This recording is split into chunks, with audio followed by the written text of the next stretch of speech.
What's going on, everyone? Jeremy here from the quartering. I hope you're having a wonderful day. And I think we're probably reaching the end of the story arc of the first half of Kevin Smith versus the fandom. And it's been amazing. It's been a wild ride. I've really enjoyed reading all your comments. I've enjoyed watching his meltdowns. I've enjoyed watching the multiple articles coming out in defense of Kevin Smith. I've enjoyed having something new and interesting and different to talk about, to be honest with you. And I appreciate you all for it. And everyone that clicked that red subscribe button during this run, or who already had, thank you very much. Just a quick check-in. Masters of the Universe Revelation currently sitting at a 33 audience score. Now, I'm told that Rotten Tomatoes has, in fact, locked these scores, but it's difficult to know. I mean, when you click on this, nothing really seems to be changing. You know, it just kind of seems to be the same sort of thing. Just a measly, I don't know what it was yesterday, like 2,300. So another 600 reviews come in. Overall, very terrible. You know, you could just see the heartbreak in these comment sections, and it didn't have to be that way. But now Kevin Smith has responded by telling fans to grow the F up. It's all just a big misunderstanding, according to Games Radar. Kevin Smith responds to Masters of the Universe Revelation review brigading. Oh yeah, 3,000 reviews. That's really a coordinated attempt to ruin your show, I'm sure. It's just a big misunderstanding. Kevin Smith is himself a self-confessed fanboy who loves to deep dive into the world of comics, movies, and TV with a dedicated passion. Well, because that's what he does to make money. So when he was approached by Mattel to adapt Masters of the Universe Revelation, he jumped at the chance, even though he himself said he wasn't a fan of the show and that he, quote unquote, had no love. Dedicated fans took to Twitter to immediately denounce Smith and the show for its treatment of Prince Adam. The general consensus among devotees find fault with the fact that Smith promised a continuation of the He-Man story. No one wants to see a character other than He-Man. How dare he? Well, you get the picture. It's understandable to hear fans' outrage, but it turns out he's alive.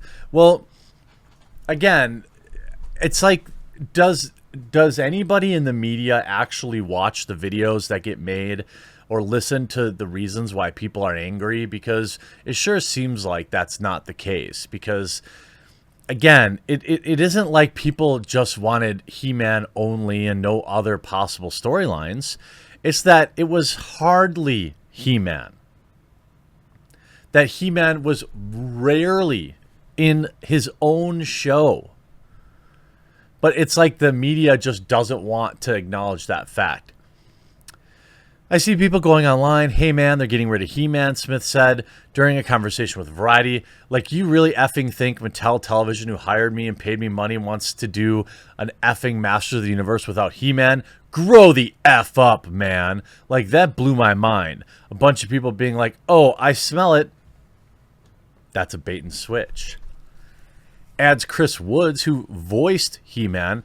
Adam's not dead. He's very wounded. If you want to light the whole world on fire in terms of destroying fandom, you'd take He-Man out and be like, that's it. He's gone. Bye. Now, what they've done is found a really interesting way to turn the dynamics of the show on its head and raise the stakes to a point the original never saw. Well, the original was never really known for its deep writing. It was made to sell toys, and I've said many, many times that I admit that and myself and most people probably remember the show in a state that it probably never existed in. That, you know, we remember it as this perfect thing that it probably was a pretty mediocre to bad television show back in the day. But what you can't ignore is the fact that this is yet another property getting revived and reused and retreaded with modern tropes, and that's not what anybody wants. People look back fondly at things like He-Man because it was a different era, because, you know, that back then in like G.I. Joe, remember, like G.I. Joe died when they stopped associating with a real American hero. You know, there's all this stuff that we remember as a kid in the way that it was, probably better than it really was. But we don't want a modern take on that thing.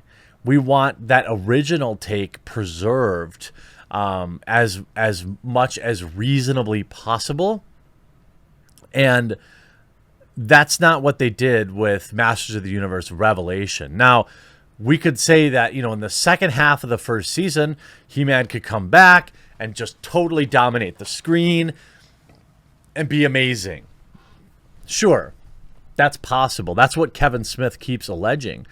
But when you kind of go to war with the fans, it's very curious. It's I wish I knew, like, for a fact why people do this. It's like if you really understood the fandom, right?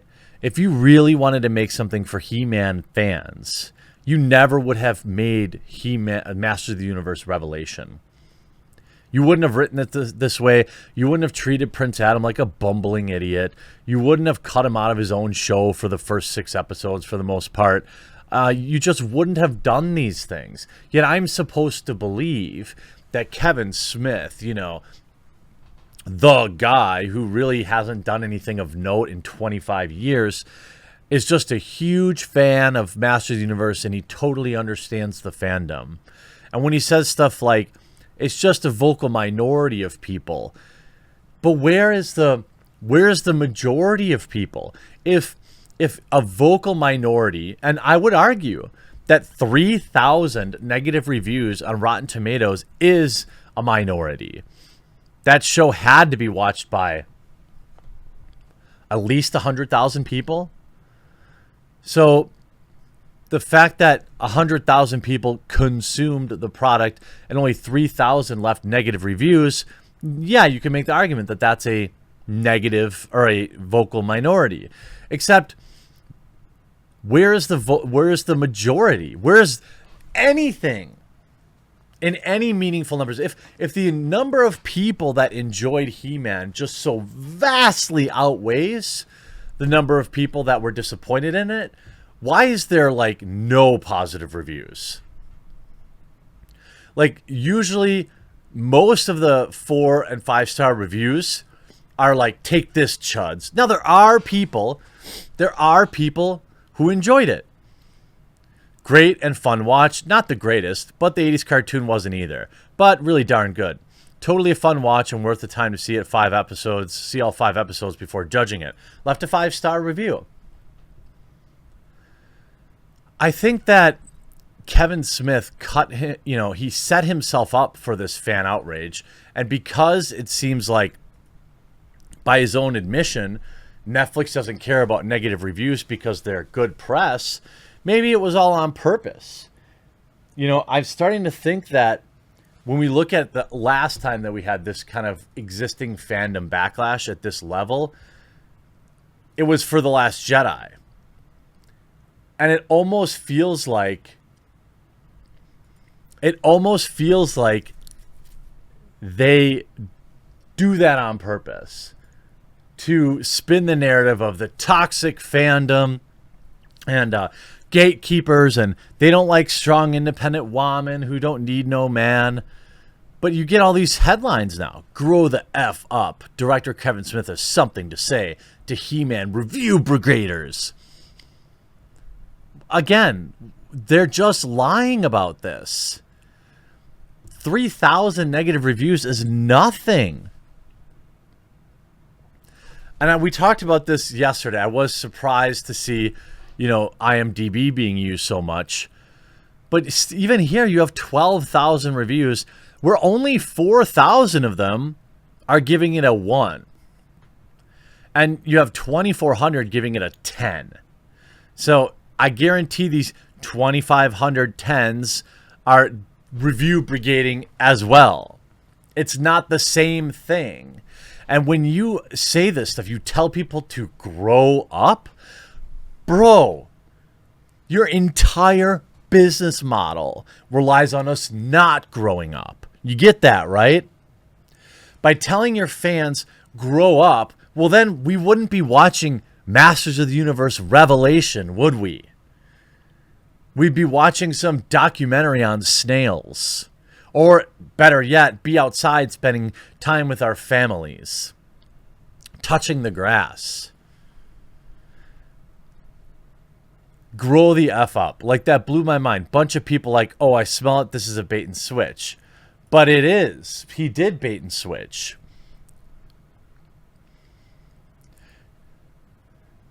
Quote, do you really just hate your target audience? Asks one-star reviewer. You took something that was meaningful and held a considerable amount of value for so many people and destroyed it. Well, I couldn't agree more. Hope you enjoyed this video. We'll talk to you again real soon.